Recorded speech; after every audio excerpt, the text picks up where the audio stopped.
Hello everybody, मैं आ गई हूँ एक नए चाइनीज़ ड्रामा के साथ। ड्रामा के स्टार्टिंग में हीरो फू जिंगयान और हीरोइन इन जिंगजिंग को एक साथ कॉल आता है। उनके दादा दादाजी उन्हें एक दूसरे से शादी करने को कहते हैं। स्टोरी में हीरो फू जिंगयान एक कंपनी का सीईओ होता है। हीरोइन इन जिंगजिंग एक सेलिब्रिटी होती है।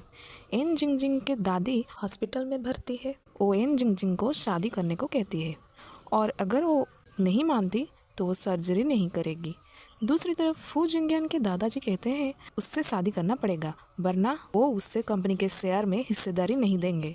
अगले दिन अपने आइडेंटिटी छुपा के वो दोनों ब्लाइंड डेट पे जाते हैं। वो दोनों एक दूसरे को नहीं पहचान पाते हैं। उसके बाद वो शादी के लिए राजी हो जाते हैं और मैरिज सर्टिफिकेट ले लेते हैं। मैरिज सर्टिफिकेट देखकर इन जिंगजिंग पूछती है कि तुम्हारा नाम सीईओ फू जिंगयान से बहुत मिलता है, जो कि हमेशा स्कैंडल्स में रहता है।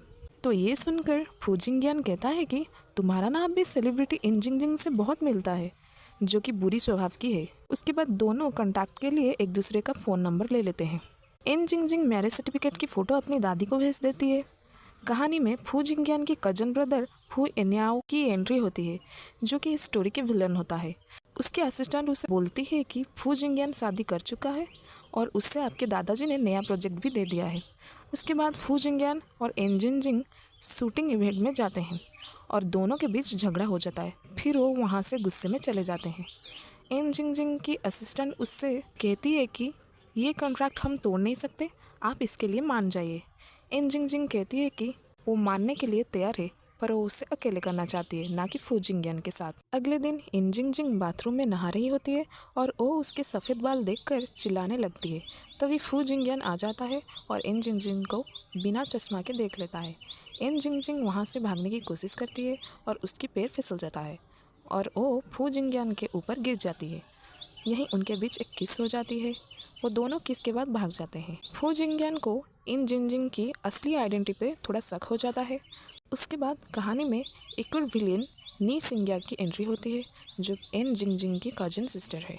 वो फू जिंगयान को ड्रग कर देती है और इंटीमेट होने लगती है। तभी इन जिंगजिंग वहाँ आ जाती है और उसे रोक लेती है। उसकी कजन सिस्टर उन दोनों को एक रूम में बंद करके रिपोर्टर को बुला लेती है। रिपोर्टर जैसे वहाँ पहुँचते हैं वो दोनों कुछ डिस्कशन कर रहे होते हैं। रिपोर्टर को देखकर इन जिंगजिंग उनसे अच्छी फ़ोटो खींचने के लिए कहती है।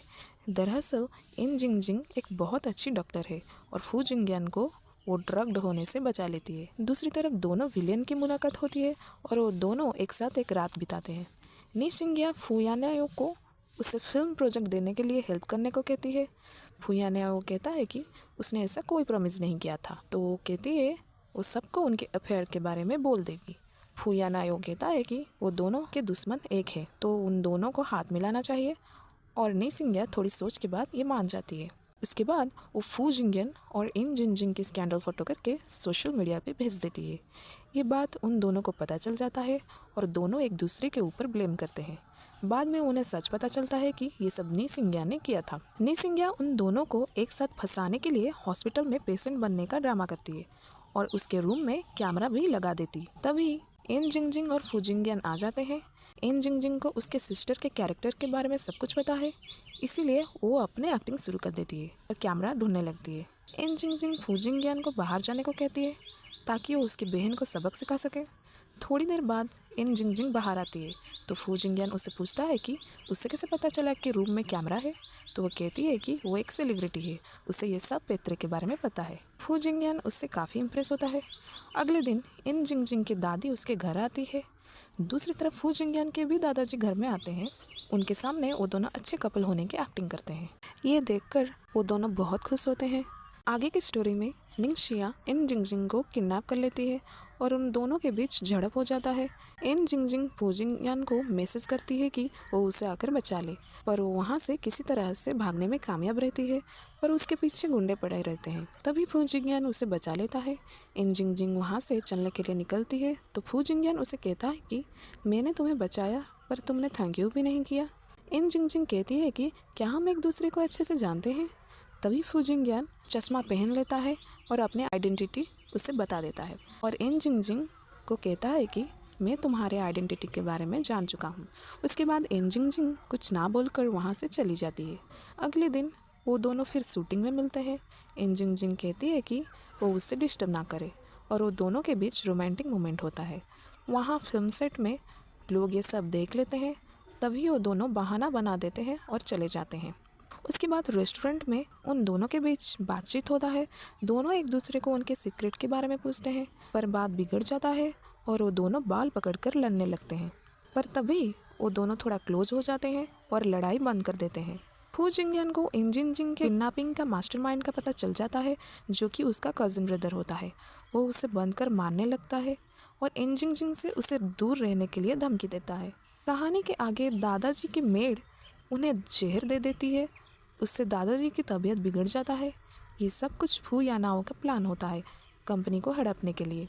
फू जिंगयान को दादाजी की तबीयत के बारे में पता चल जाता है। उसके असिस्टेंट बोलता है कि डॉक्टर ने कहा दादाजी की कंडीशन बहुत ख़राब है, उन्हें किसी अच्छे डॉक्टर की ज़रूरत है। असिस्टेंट उसे उस डॉक्टर की इन्फॉर्मेशन देता है। फू जिंगयान उसके बाद डॉक्टर को ढूंढने जाता है और उससे पता चलता है कि वो डॉक्टर और कोई नहीं इन जिंग जिंग है, और वो उसे दादाजी के कंडीशन के बारे में बताता है। फिर दोनों दादाजी के पास जाता है, पर तभी उसके ब्रदर उसे रोक लेता है और कहता है कि ये कैसे किसी को ठीक कर सकती है। फू जिंगयान कहता है कि उसे इन जिंग जिंग के ऊपर पूरा भरोसा है कि वो दादाजी को ठीक कर देगी। फिर इन जिंग जिंग ट्रीटमेंट शुरू करती है और दादाजी के बॉडी से सारी जहर निकालती है और कहती है दादाजी थोड़ी दिन के बाद ठीक हो जाएंगे। उसके बाद फू यानाओ इन जिंग जिंग को उसकी पेमेंट देने जाता है, पर वो पैसे लेने से मना कर देती है। तभी उसे फू यानाओ के हाथ में ब्रेसलेट दिखता है। दरअसल बचपन में इन जिंग जिंग को एक लड़के ने एक्सीडेंट होने से बचाया था और जाते टाइम वहाँ ब्रेसलेट छोड़ गया था। उसी तरह के ब्रेसलेट फू यानाओ के हाथ में वो देखती है। अगले दिन इन जिंग जिंग फू यानाओ की आइडेंटिटी जानने के लिए उसके पास जाता है। दरअसल जिस लड़के ने उससे बचाया था उसके बॉडी में एक स्कार भी था।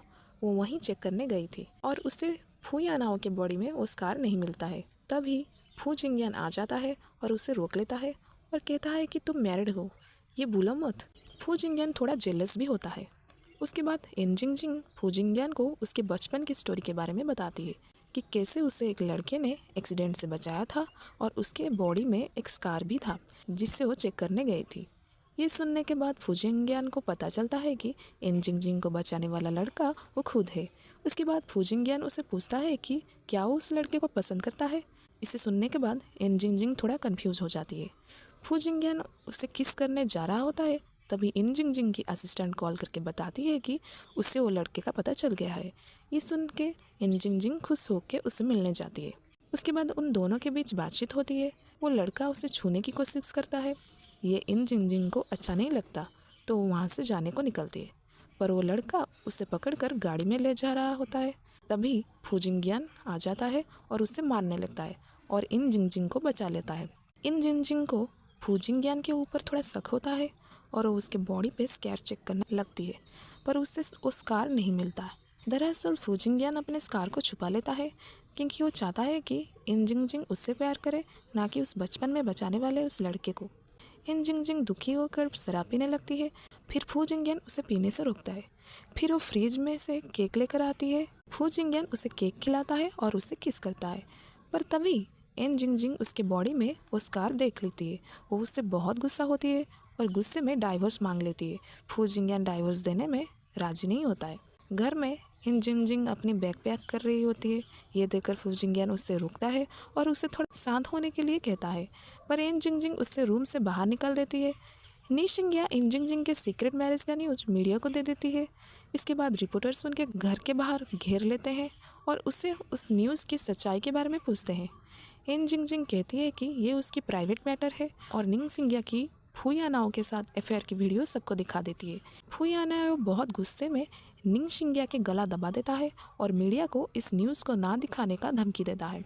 उसके बाद निशिंग्या कार से इन जिंग जिंग को धक्का देने के लिए आगे बढ़ती है, पर फू जिंगयान उसे बचा लेता है।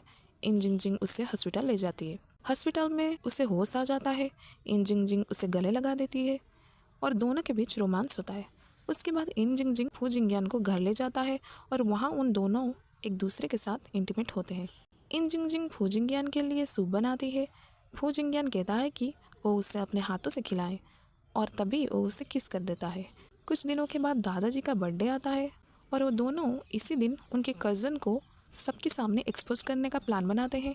पार्टी में दादाजी इन जिंगजिंग को देखकर गुस्सा हो जाते हैं क्योंकि उन्हें उसकी आइडेंटिटी के बारे में नहीं पता होता है कि इन जिंगजिंग फू जिंगयान की वाइफ है। इन जिंगजिंग वहाँ से जाने से मना कर देती है। उसके बाद इन जिंगजिंग प्रूफ के साथ फुयानाओ की सच्चाई बताती है कि उसने किस तरह दादाजी को मारने के लिए जहर दिया था। दादाजी फुनाओ के ऊपर बहुत गुस्सा होते हैं और फुनाओ को घर से निकाल देते हैं। उसके बाद पार्टी में फू जिंगयान सबके सामने बताता है कि इन जिंगजिंग उसकी वाइफ है। दादाजी ये बात सुनकर खुश हो जाते हैं। उसके बाद फू जिंगयान इन जिंगजिंग को किस करता है। ये कहानी यहीं ख़त्म होती है। आपको ये कैसी लगी कमेंट करके ज़रूर बताइए और चैनल को सब्सक्राइब कर दीजिए। सी यू सून।